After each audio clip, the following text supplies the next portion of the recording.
Hi guys, today's the letter P in our A to Z Craftroom organization video, and I want to talk about photographs. I think photographs are key to the scrapbooking craft, and I just want to give you some tips on things to consider about keeping your photographs organized. So there's a lot to tell you about keeping your photographs organized. One thing I would mention is when I get my photos printed and I am going to be going to a crop or I'm going to be working on them here at home, I like to use these little 4x6 photo cases. So I get them back from the printers and then I sort them through here. So I kind of have the different types of albums that I do. Many of them are by person, and then I've got kind of a bucket that's just extra photos, so the pictures I don't end up using I've got in here. I inevitably use those on some other kind of project, but for the most part I've got them in here by whose album they're going to go into, and then that way I know what I've got left to work on. So I try not to print more than what's in these bins, and that way I'm kind of keeping current. I haven't printed and then have those stored somewhere in the room. These are the ones that I've printed and I need to work on these. So I'll have links to some of these on my website, some of these products that I show. This is a nice small case. There's a larger one too that's kind of double this size, but I do like these cases. And I think another thing that's important is nowadays, I think even instead of a hard drive, people are backing it up to the cloud, which is great. That has some downsides too. You want to make sure that family members can log into it and share those photos. So I like to back mine up onto Snapfish. Snapfish is what I use to print and then share pictures with. But there's a lot of different companies out there that you can upload your photos to and share. So just the important thing is having a backup of those photos. The next thing I would say is we've all got these buckets of old family photos. So I've been getting stuff from my folks, and I know my husband has been getting stuff from his folks too.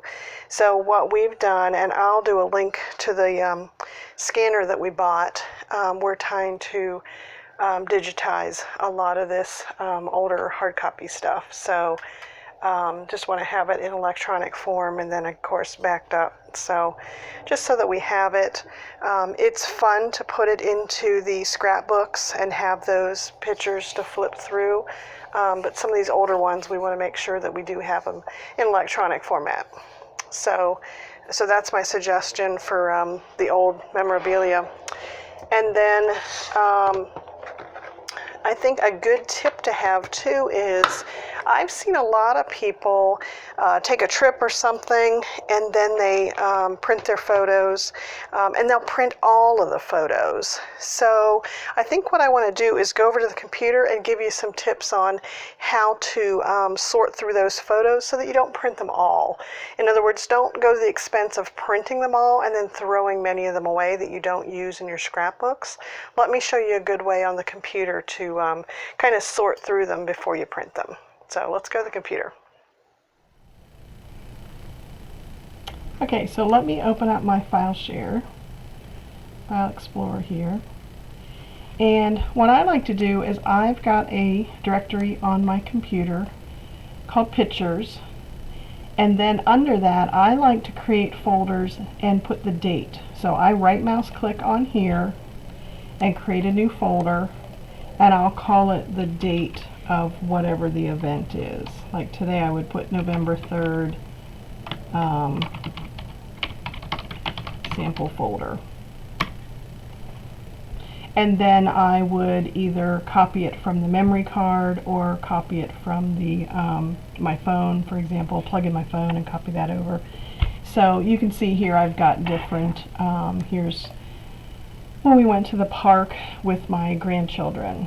So what I do is I right mouse click on the folder that I'm reviewing the photos of, and I'll create another folder and in this case I called it print. So here I've got all my park photos, and it looks like it's 21 different photos here. I've created that subfolder called print. So what I did was I went through, and the pictures that I liked, I clicked and dragged into that print folder.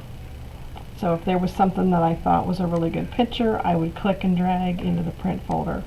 And then that way I knew these were the photos that I thought were the best from the trip and that I wanted to upload and print. So all my pictures I would copy to my hard drive and back them up, but then the ones that I just order and have printed for the scrapbook layout is in a subfolder. So that way and then I can come back through here and maybe view them again and say, oh, well, I've got 2 of him swinging, let me put this other one back.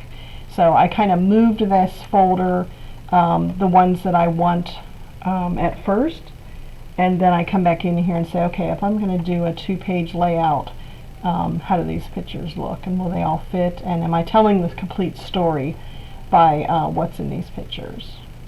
So I hope this helps. I do structure everything in these folders by date, and then I have a subfolder of the ones that I want to print. So I think it's a good way to organize it. I think it's a good way to save on printing costs, whether you have a printer at home.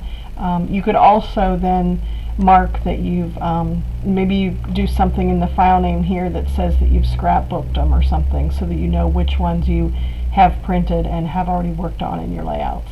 So, you know, use the naming convention that you can do for the folders. That's why I date them. I put the date, I put year, month, day, and then what the event was, and then that way it's sorted on the hard drive, and that's how I'm kind of working through them when I'm doing my scrapbook layouts.